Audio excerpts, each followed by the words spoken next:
Shikues të nderuar të NTV, ju përshëndesim si çdo të martë dhe sot të shtunë këtu në TikTok. Jam së bashku me kolegen time Grisel Dozendeli për të folur së bashku për disa çështje mjaft të rëndësishme nga zhvillimet ndërkombëtare, por patjetër edhe nga rajoni, ajo se çfarë po ndodh së fundmi. Do ta nisim fillimisht me Ukrainën, ku kapaciteti i Ukrainës për të kryer sulme me rrezet të gjata në brendësi të territorit rus, pra po shihet si një faktor i ri vendimtar në luftën kundër agresionit rus. Ndërkaq, në pjesën tjetër do ndalemi tek Izraeli dhe Hamasi, të cilët kanë rënë dakord ashtu se dim dhe për fazën fillestare të një plani paqe duke ndërprer kështu pra armiqsinë në territorin e Gazës. Ndërkaq, për të vijuar më tej, do të flasim për Kosovën edhe Serbinë, së pari për deklaratën e kryeministrit të Kosovës Albin Kurti, i cili ka akuzuar Serbinë për ndërhyrje të rënda në procesin zgjedhor të Kosovës, duke cilësuar ndikimin e saj më të rëndë se ndërhyrjet e Rusisë në Evropë. Dhe nga ana tjetër, për të vijuar pikërisht me Serbinë, autoritetet e larta atje në Beograd, si ato politike dhe ushtarake, reaguan ashpër pasi Kosova bleu nga Turqia disa mijëra dronë kamikaz lufte të tipit Skydagger. Egon, bisedën të nisim së bashku, ku ashtu se dim tashmë në javët e fundit është vënë re dhe një rritje e madhe pra e prodhimit të dronëve Shahed nga Rusia, ndërsa Ukraina paralelisht pra kërkon raketa më të fuqishme për të goditur thellë në territorin rus, dhe kjo tregon nga ana tjetër një garë për atë re teknologjike në fushën e luftës. Egon, si e mendon, apo hym në një fazë të re konflikti ku e përsia teknologjike dhe aftësia për goditje në distancë bëhet tashmë faktori vendimtar në fushë betejë? Në fakt, nëse të dy konflikte do t'i lidhim me njëri tjetrin për ato që po ndodhin edhe Gazën edhe Ukrainën, është e dukshme se krahu perëndimor me ndryshimet që presidenti Trump, me kthesën që presidenti Trump ka bërë, sa i takon të dyja fronteve të luftës, edhe me marrëveshjen e paqes që po përpiqet të arrihet e plot, po themi, në Gaza pasi luftimet kanë përfunduar, por edhe me mbështetjen të paktën morale dhe logjistike ndaj presidentit Zelenski, kjo e bën Ukrainën të synoj tashmë më tepër në drejtim të fitores së saj. Jemi në një fazë qartësisht të re të luftës, ku teknologjia, veçanërisht ajo që i përket sulmeve në distancë, po bëhet arma, si themi, strategjike edhe më e frikshme. Ukraina dhe Rusia, në fakt, janë vendet cilat i kanë përdorur më së shumti dronët vitet e fundit, janë vendet cilat lufta i ka detyruar që të zgjerojnë kapacitetet e tyre teknologjike ushtarake dhe që disponojnë sot që ne flasim teknologjinë më të avancuar ushtarake. Ukraina ka përdorur dronët dhe raketat për të goditur bazat ushtarake ruse, urat, depot e karburantit, dhe ky është bërë një problem sa i takon krizës së energjisë në disa rajone të Rusisë, dhe nga ana tjetër zhvillimi i sistemeve të veta raketore si FP5, Flamingo dhe përdorimi i teknologjive perëndimore, le të themi, si raketat britanike Storm Shadow, kanë rritur kapacitetin tashmë duhet theksuar ofensiv të Ukrainës. Pra, për ta përmbledhur në këtë kontekst, nuk ka më rëndësi se sa vijat i kenë, se sa ndjes trupa ushtarake kenë në vijat e frontit, por se sa thellë dhe me çfarë saktësie ti mund të godasësh në territorin e, po themi, kundërshtarit. Qartë. Në fakt, analistët perëndimor mendojnë se nëse Ukraina do të kishte raketat tipi Tomahawk, ajo mund të neutralizonte bazat ajrore dhe fabrikat e dronëve ruse, pra që aktualisht janë jashtë rrezës së saj, dhe kjo do të ndryshonte rrënjësisht dhe raportin e forcave. Sa reale është mundësia, Egon, që SBA-ja të ndërmarrë një hap të tillë pa shkaktuar sigurisht një përshkallëzim të drejtë për drejtë me Rusinë, dhe çfarë do të cillte kjo edhe në terren? Në fakt, ka një shqetësim në Washington, pavarësisht edhe vullnetit për të mbështetur tashmë Ukrainën. Një pjesë e Pentagonit dhe diplomacisë amerikane janë shumë të kujdesshëm dhe me të drejtë, sepse furnizimi i Ukrainës, po themi, me raketa si Tomahawk, që mund të godasin deri në 2500 km larg dhe ku përfshihet edhe, po themi, Moska është në rrezën, po themi, e kësaj goditjeje, mund të bënte një tejkalim të konsiderueshëm të politikës së mbështetjes. Çdo goditje e tillë në thellësi të territorit rus, Griselda, unë mendoj, do të shihej nga Moska si patjetër e orkestruar nga perëndimi. Por gjithashtu ka dhe një rrymë tjetër, se thash që ja është debat këy në Pentagon. Ka dhe një rrymë tjetër që argumenton se frika nga përshkallëzimi në fakt po pengon një fitore të mundshme, po them, të Ukrainës. Duke qenë se Shtetet e Bashkuara e kanë hedhur tashmë hapjen e zgjerimit të ndihmës për Ukrainën. Tani, në teren përdorimi i armëve të tilla, i raketave të tilla me rreze deri në 2500, nga 1000 deri në 2500 kilometra, patjetër që do të kishte ndikim dramatik sa i takon Rusisë, depot e armëve, komandat ushtarake, fabrikat e armëve, pra po themi lokacione shumë kyçe në infrastrukturën ushtarake të Rusisë. Nga ana tjetër kemi deklaratën e Putinit, i cili ka paralajmëruar se çdo përdorim i raketave Tomahawk nga Ukraina do të nënkuptonte sipas tij përfshirje direkte të personelit amerikan në luftë, pra një deklaratë që synon nga ana tjetër ndoshta të priksojë edhe perëndimin. A kanë ende vlerë kërcënimet bërthamore dhe retorika që përdor presidenti rus Vladimir Putin për të ndalur dhe frymëzimet e reja perëndimore gon, apo nga ana tjetër perëndimi tashmë është imund ndaj këtyre paralajmërimeve të presidentit rus? Jo, nuk mendoj që perëndimi është imund, po nga ana tjetër duhet të thënë që presidenti Putin e ka përdorur shpesh retorikën e kërcënimit bërthamor. Kujtojmë këtu vitin 2022, ishte viti i nisjes luftës, kërcënimet bërthamore të Putinit ishin me të vërtet shokuese. Pra, për një moment menduam se vërtet mund të eskalonte, mund të përshkallëzohej lufta në dimension bërthamor. Perëndimi ndoshta për shkak të këtyre deklaratave të shpeshta të Putinit mund të mendoj se është bërë mund sepse qoftë dërgimi i raketave HIMARS, tankeve Leopard, avionëve F-16 apo sot i raketave Tomahawk, dërgimi mundshëm. Putini ka bërë deklarata të forta, por nga ana tjetër nuk është se ka ndërmarrë në një hap konkret në përmbushjen e këtyre deklaratave. Megjithatë, duhet theksohet që vlerësimi për rrezikun bërthamor nuk mund përjashtohet në asnjë skenar. Pra, sepse vërtet ndoshta kjo ka ardhur edhe për shkak të faktit që Rusia nuk është ndjerë realisht aq e kërcënuar sa të fillonte dhe të vepronte taktikisht në këtë drejtim. Po, nëse Rusia ndjehet e kërcënuar seriozisht, ajo mund përpiqet që të dërgojë sinjale të forta. Qartë. Mirë, për të kaluar tek Hamasi, pas më shumë se një viti lufte, më në fund pra po flitet për një marrëveshje armëpushimi midis Izraelit dhe Hamasit, e ndërmjetësuar kjo nga administrata e Donald Trump. Lirimi i pengjeve dhe tërheqja graduale e trupave izraelite janë sinjale të një pauze pas një konflikti të përgjakshëm. Ekona, mund të themi se kjo është një ndalesë taktike apo është vërtet fillimi real i një procesi të qëndrueshëm të paqes? Duhet të ndalemi pak te kjo, Griselda. Ky është një zhvillim i jashtëzakonshëm. Po themi, jo vetëm i këtyre pak muajve, po ndoshta i gjithë vitit 2025. Është nga momentet më të veçanta për nga rëndësia sa i takon konfliktit, sepse pas 13 muajsh, pas gati 2 vitesh lufte, pas 13 muajsh bombardime, pas gjithë retorikës perëndimore që e ka dënuar Izraelin për gjenocid, me mijëra viktima, mbi 60.000 viktima. Po arrihet një marrëveshje paqe, po themi, midis Izraelit dhe Hamasit, që i hap rrugën një faze të re të armëpushimit. Është pauzë, okay, por është e rëndësishme, sepse mund të hap derën për një proces të mirëfillt politik, sado i pamundur dhe sado i vështirë të duket në këtë moment që flasim. Kështu që, okay, mund të quhet që është një ndalesë taktike, mund të kuptohet, po themi, nga të dyja palët si lodhje strategjike, po themi, edhe nga ana e Izraelit, patjetër edhe nga ana e palestinezëve dhe Hamasit.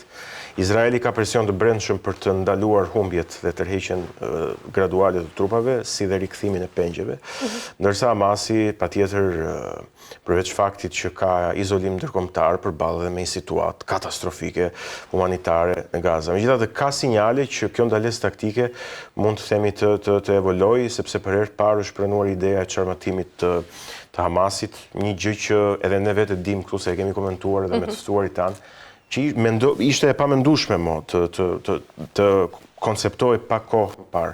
Po tash gjithçka për ta përmbyllur varet nga fazat e ardhshme, pra nëse palët e përmbushin detyrimet që kanë secila, lirimin e pengjeve, tërheqjen graduale dhe hapjen rrugë të një procesi politik duke lënë me një anë dhunën. Pra nëse palët e kanë vullnetin që t'i bëjnë këto hapa, mund të themi që kemi më shumë se një ndalesë taktike.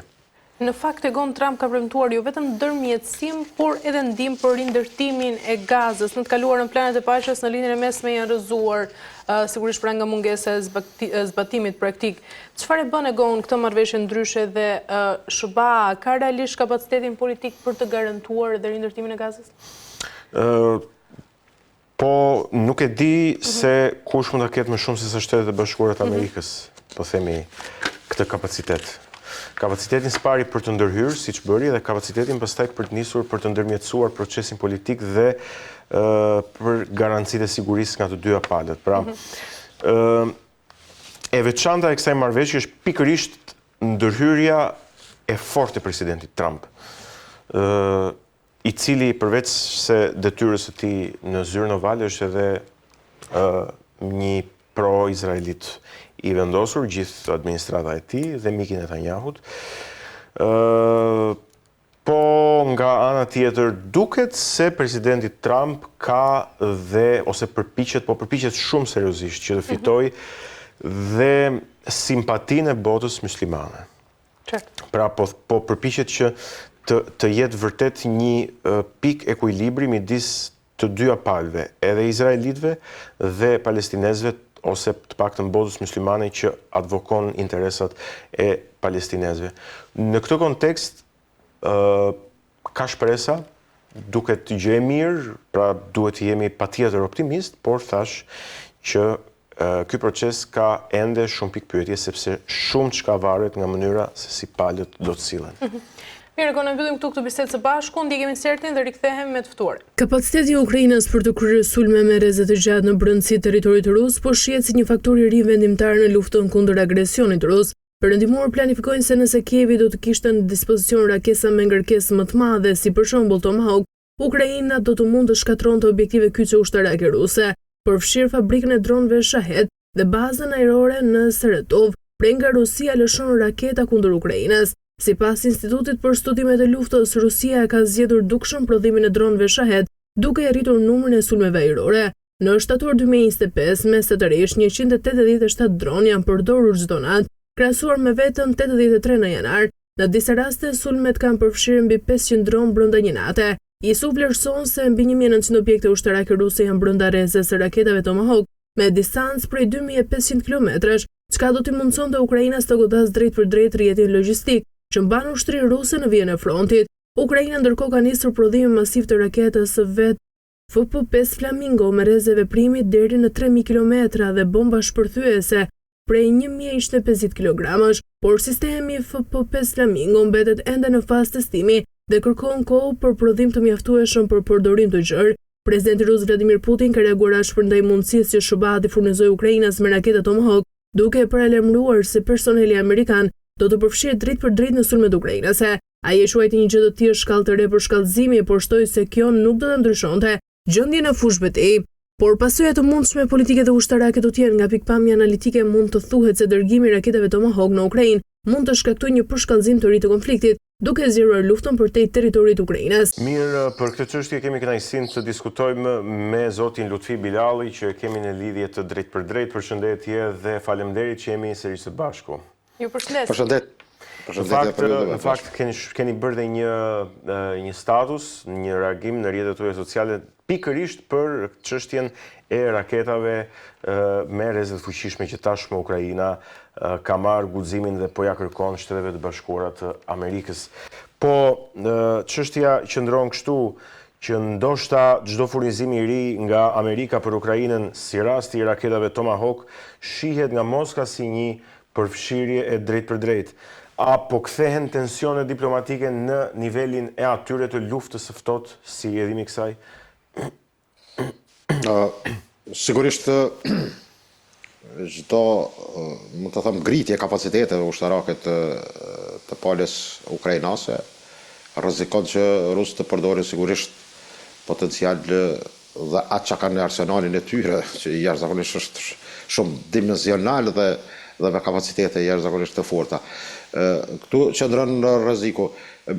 Mendoj që edhe me Venezuelën e kanë Maduro, me duket në një takim me Putinin, partneritetin e tyre strategjik të shtri paralelisht me këtë situatë në Ukrainë, e kam fjalën po që Amerikanët tentojnë që në Ukrainë të fusin kapacitete dhe sisteme të cilat rrezikojnë, mund të them, brendësinë e territorit rus. Bile mund të them që Tomahawk ka, meqense është një, them drejtën, ndonjëherë pa njohuri njeriu mund të edhe të gaboj për kapacitetin e Tomahawkës, sepse është platformë më tepër detare. Po. Lëshohet nga anijet. Po, nga anijet apo nga platformat e tyre. Dhe nëse dikush mendon ajo kapacitetet toksore, dhe është një që gjithë nga, më thëmë, tokajrë.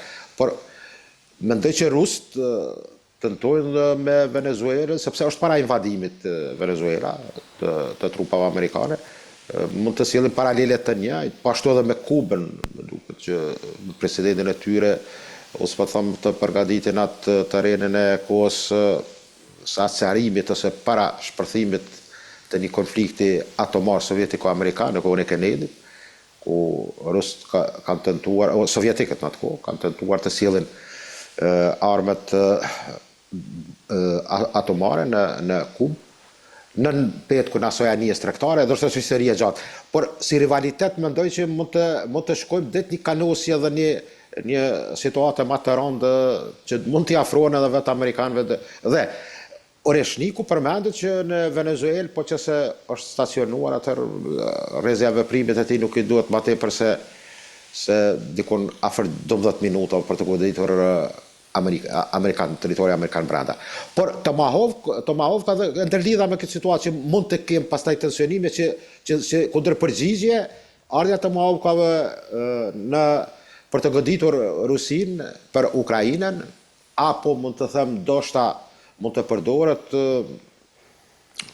ndonjë tokë, në këtë rast ujrat në veri të detit Baltik, atër do jetë rrezik që mund të kemi një konfrontim të situatës me përmasa të mëdha dhe realisht jemi para rrezikut të sigurisë së gjithë Evropës. Zoti Vileri, nga ana tjetër Rusia ka paralajmëruar dhe hakmarrje diplomatike si dëbim ambasadorësh apo nga ana tjetër edhe ngrirje marrëdhëniesh, por ndërkohë edhe Perëndimi duket më i unifikuar. Pyetja ime është se apo e shtyn në fakt presidenti rus Vladimir Putin Perëndimin drejt më shumë uniteti sesa në vend që ta përçajë, pra ashtu siç ishte edhe strategjia e tij në fillim.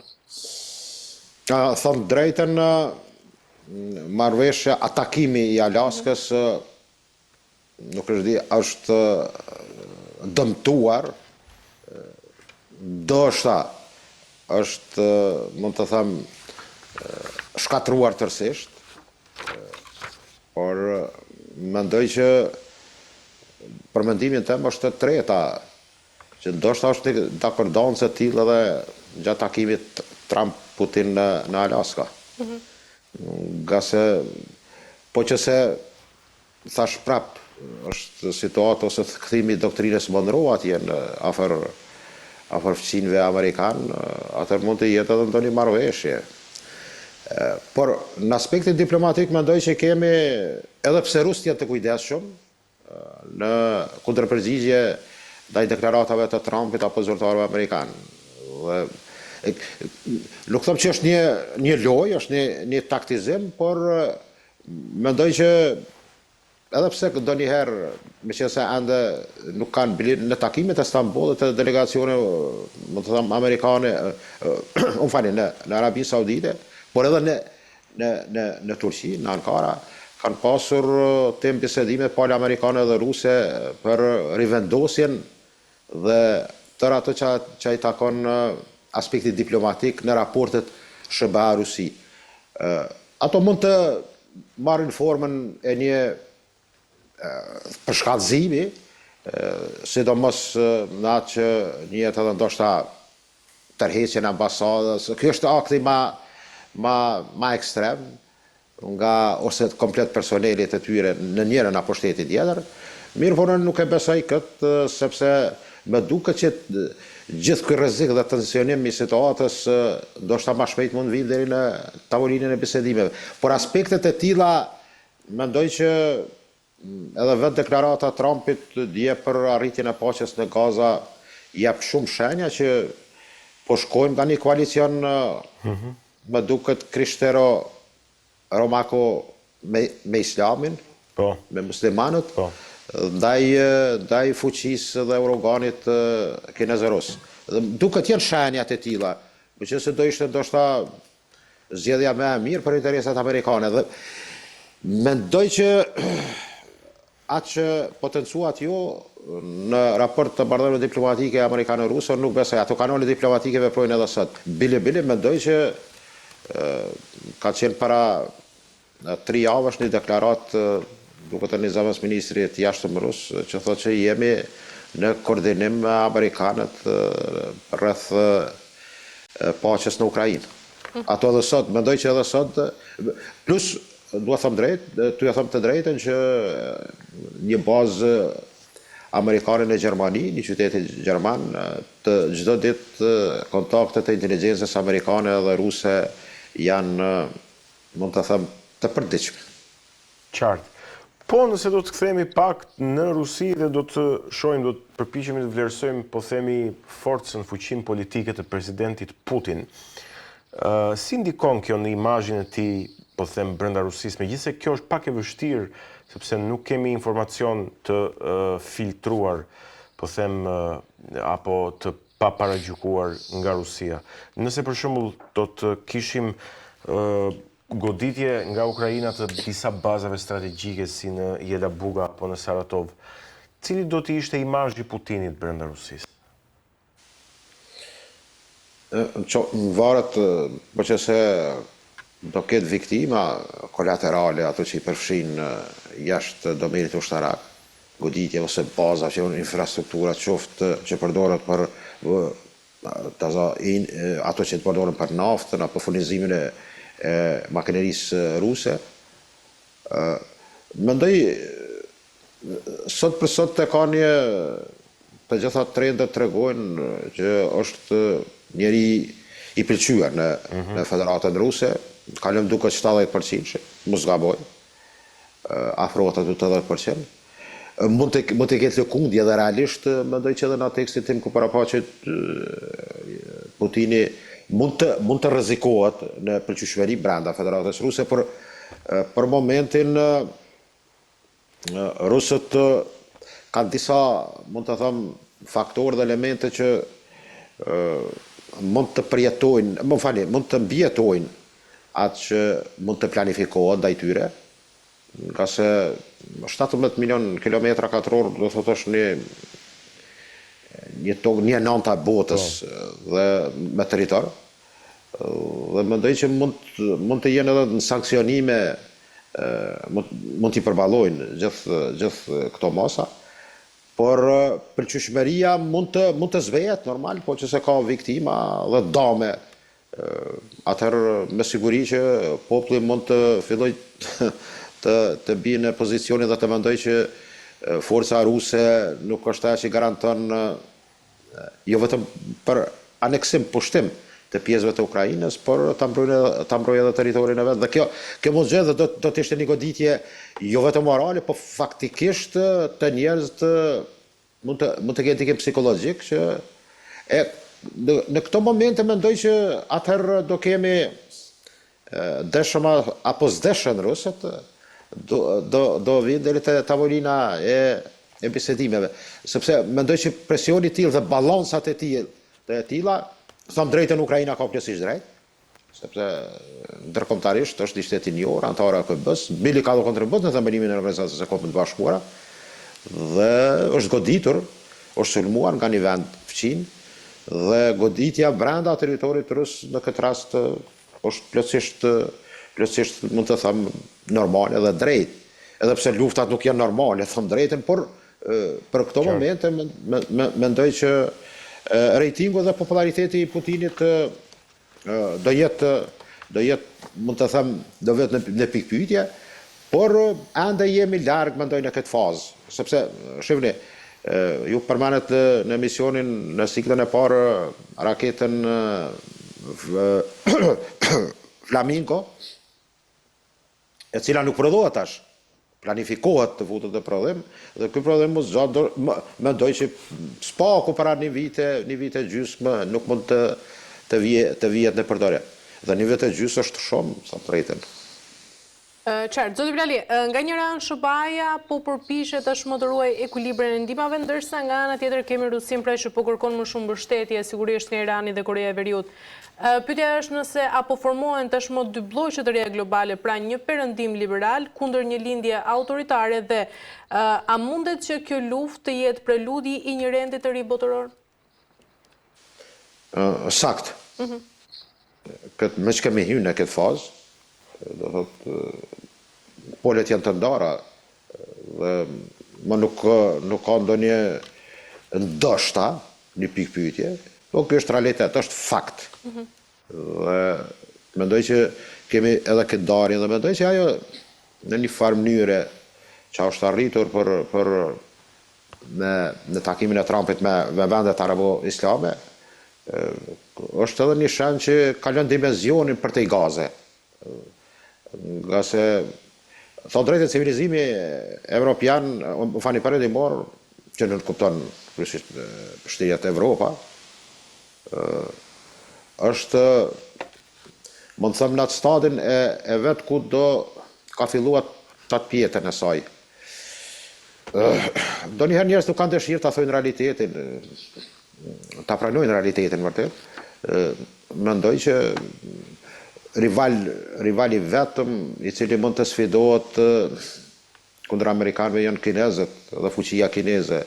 Mirë po Kina, jo vetëm me BRICS-in, por me konferencën e bashkëpunimit të Shangajt, dëshiron që të gjitha ato vendet, sidomos lufta më e madhe sot bëhet për Azinë Qendrore, Iranin, ky proxy till i cili ashtu kështu dhe nga pikpamja e atij konfrontimit për brenda islamit mes shiave dhe sunive, mund të them sunit mund të jenë partner, sot ashtu kështu jenë partner, po mund të forcojnë partneritetin me SBA-n, ndërsa Irani do jetë partneri më i fuqishëm edhe i rusëve dhe i kinezëve. Prandaj bota mendoj që po hym në një fazë ku do kemi mund të përngjaj pak a shumë kohës e luftës së ftoftë versus SBA.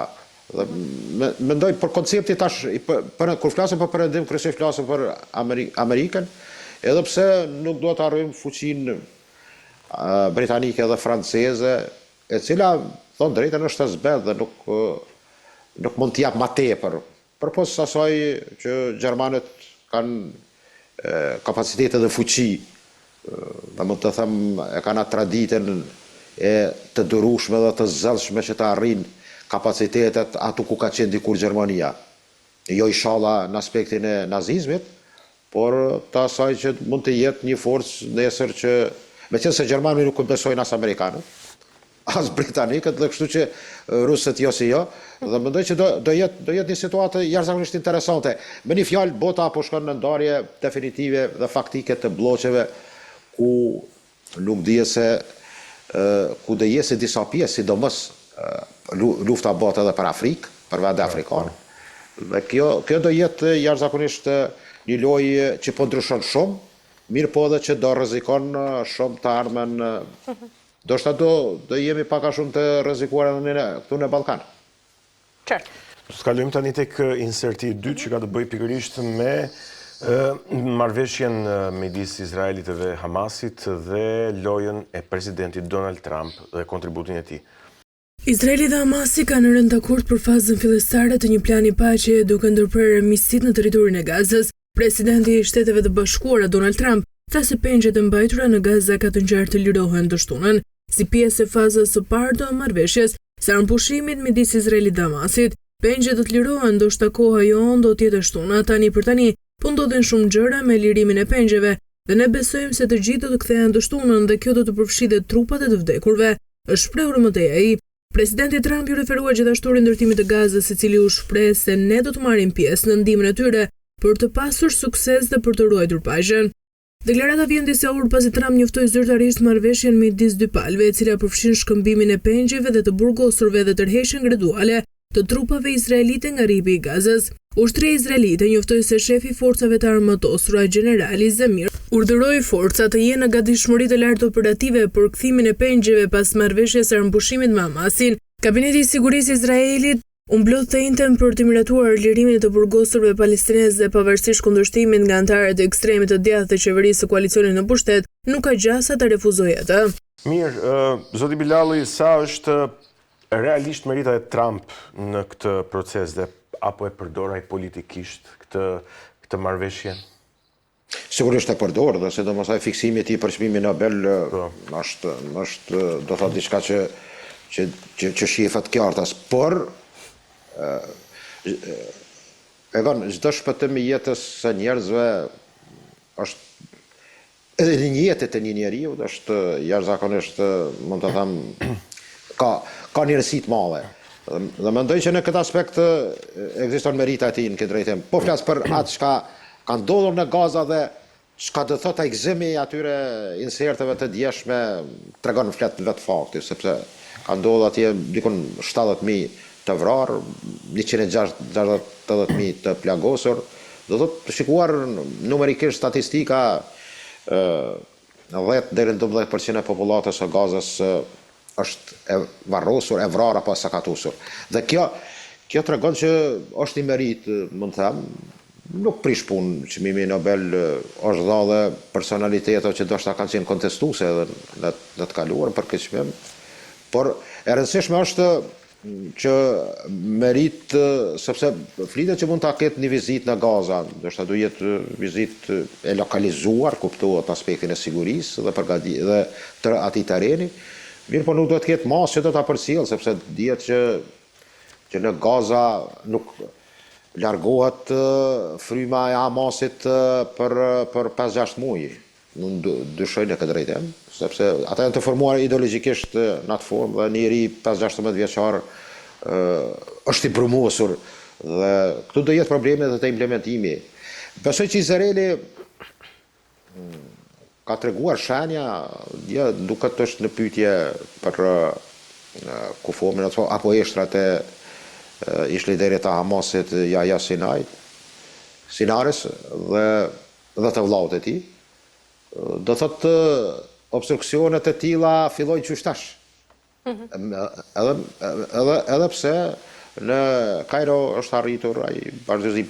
Është interesant që do thotë para një javë është ndruar dhe shefi i Shin Betit, David Zini, general major, ka marrë udhëheqjen e këtij shërbimi, i cili konsiderohet që për atë që takon brenda territorit të Izraelit, më duket se ka dhe një përgjegjësi për sulmin e 7 tetorit para 2 vjetë, 2023.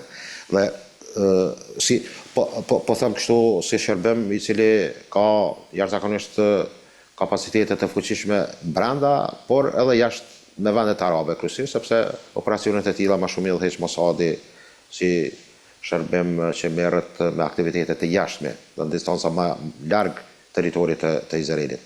Por mendoj që të gjitha këto tregojnë që kemi një situatë, bile mund të them që marrëveshja për etapën e parë, flasim për etapën e parë, që është arrit në Kairo, Izraeli në farë mënyrë në tavolinë, është një lloj fitore, mund të them deri dikon, është në tavolinë me Hamasin, që do thotë më herët ata kur nuk do kem takime indirekte, po direkte jo, por mendoj që në aspektin për të arritur diçka, ajo fjala kur shprejt shkrihet dhe bëhet po si jo. Qertë, zoti Bilali, nga ana tjetër ndërtimi i Gazës është përmendur gjithashtu pra si pjesë e këtij plani, por përvojat e kaluara pra kanë treguar se ndihmat ndërkombëtare shpesh bllokohet nga mosbesimi i palëve. Si mund të sigurohen pra që ndihmat e premtuara për Gazën të mos kthehen sigurisht pra në një armë politike dhe të shkojë realisht për civilët? Po ka qenë një ndër pikat, mund të them, ky që kush do të, mese se ka qenë një agjencion humanitar një formuar në Zvicër më herë dhe që ka gjithë ato probleme që kanë ndodhur edhe gjatë kohës së goditjeve izraelite në Gaza, ky agjencion ka luajtur një rol kryesisht agjencion amerikan. Dhe më duket tash kjo jek pe loje ky agjencion merr mund të them udhëheqjen e misionit dhe monitorimin, por ndoshta edhe brenda Gazës që do udhëheq komplet me konvojat humanitare, me dhe mendime, do jetë organizata e OKB-s, ose organizatat e tyre të specializuara, dhe mendoj kryqi i kuqe dhe gjysmëhana e kuqe. Dhe kjo do thotë, do ishte, është mas e nevojshme, flitet që konvojt të tillë të ndihmave me javë të tëra duhet të jenë në qarkullim dhe për të hyrë në Gaza për nevojat e popullatës, sepse ato do thotë nga gjanat elementare deri te ato që janë, mund të them, mase të nevojshme për vetë banorët, do thotë nuk matet me atë numrin sërik, por ka nevojë jashtëzakonisht të madhe ky territor për të ndihma. Kjo mund të jetë ndoshta pengesat e tilla, implementimi është një problem. Këtë e din vetë Amerikanët, po edhe ndërmjetësuesit. Meqense do jetë mund të them një ndërmjetësim të tillë përmes Egjiptit, Katarit dhe Turqisë, që nuk e di kjo tresha a do jetë e përfshirë edhe me trupat për të hyrë në Gazë, për misione paqësore, që realisht lidhet edhe me planin. Besoj që turqët, mendoj që edhe ma herët ka qenë të implikuar me qoftë miti tyre, apo edhe ndaj ekipe specializuar, mund të them ndaj del turke, speciale e shërbimit e tyre, por me trupa ushtarak nuk e mendoj që ndoshta do jetë situatë jashtëzakonisht e vështirë. 25.000-30.000 trupa të Hamasit do të llogaritur edhe krahun ushtarak të brigadës Al-Qassam, Gjihadin Islamik dhe brigadën kuptohet Al-Quds, që shtrihen dhe operojnë në Gaza. Do thotë marrëveshja fraksionet për brenda Hamasit mund të jenë ato që bile mund të lëroj përgjegjësinë e vet, mund të ikë përgjegjësisë. Kam nënshkruar diçka, por fraksionet e tjera nesër mund të jenë problematik dhe kokdhëmbje. Nuk e besoj që do goditen misionet humanitare. Mund të jetë, sepse do kush mund të godas diçka që nuk mund të jetë original për i tyre, por infiltrimi, meqense trupat e IDF-it do jenë fatkeqësisht për një kohë, për një etapë, siç flitet në plan, do jenë në një vije brenda territorit 360 km2 të Gazës. Qartë. Zoti Bilali, apo e merr Shtetet e Bashkuara të Amerikës kontrollin diplomatik të lindjes mesme përmes kësaj marrëveshjeje përfshirjes së Egjiptit, Katarit, po themi patjetër Arabisë Saudite, Turqisë, të cilën e konsideron një partner të barabartë, pothuajse kur ulet në tavolinë. Kemi parë pamjen e presidentit Trump dhe presidentit Erdogan që janë të dy bashkë në krye të tavolinës bisedimeve me shtetet me shumicë muslimane. Çfarë po ndodh më gjerë në raportin mes Amerikës edhe botës islame? Po, në aspektin, them drejtën doktrinar, sepse na takon të njohim pak a shumë edhe historinë e religioneve, shef islami me krishterizmin, sidomos fet monoteiste apo abrahamike, ka një afërsi, do thotë, e cila mendoj që mund të realizohet edhe në aspekte tjera, edhe në aspektin, po mendoj që të aleancave, të mirëbesimit, të bashkëjetesës, dhe mendoj që ndoshta nuk them që është Trump atë zoti e di më mirë çfarë besimtari është, por mendoj që ka dhënë shenja që të jetë jo vetëm një evangel i mirë, por mendoj që edhe frymëzues dhe bashkëpunues me palën tjetër. Kjo do ishte në interesin, mund të them, të dyanshëm, edhe të botës islame, por edhe të vetë civilizimit perëndimor. Këto dy civilizime nuk është që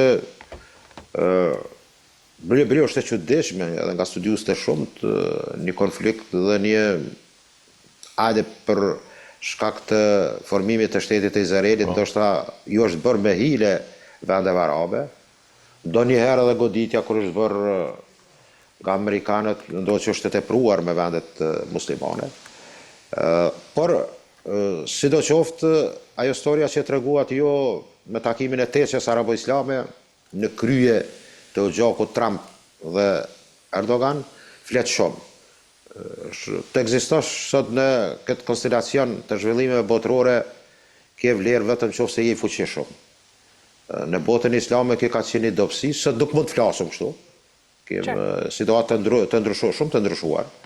Dhe mund të them që nuk llogaritet më pa këtë forcë, edhe pse përbojnë, mund të them, dikon pak ma pak se një të tretën e popullsisë në botë. Dhe kjo tregon që unë fani, ndoshta nuk e 8 miliard, dikon pi bjen atë 24, unë fani. Dhe mendoj që një kalkulim i tillë dhe pozicionet dhe burimet e tyre dhe e këtyre vendeve tregon shumë për interesat. Është e rëndësishme Indonezia, për shembull, Indo-Pasore, ka rëndësi të madhe, Malezia, Brunei, dhe gjitha këto janë në interes për amerikanët që nesër të ketë, mos i fut Kina në gjirin e tyre, sepse edhe lindja mesme, ju e thatë atë citatën jashtëzakonisht interesant, a o fitore diplomatike për lindjen e mesme amerikanëve. Lindja mesme sot është ozë e një rivaliteti të atij poli tjetër që mund të përfitojnë. Dhe këtu mendoj që politika amerikane në raport me shtetin palestines duhet të ketë kujdes, sepse mund të prishet balansi dhe perspektiva, mund të thëmë, tërë një procese dhe parafrimi mes dy civilizimeve që përbëjnë, mund të thëmë, zhvillimin e tërë historiku të njerëzimit.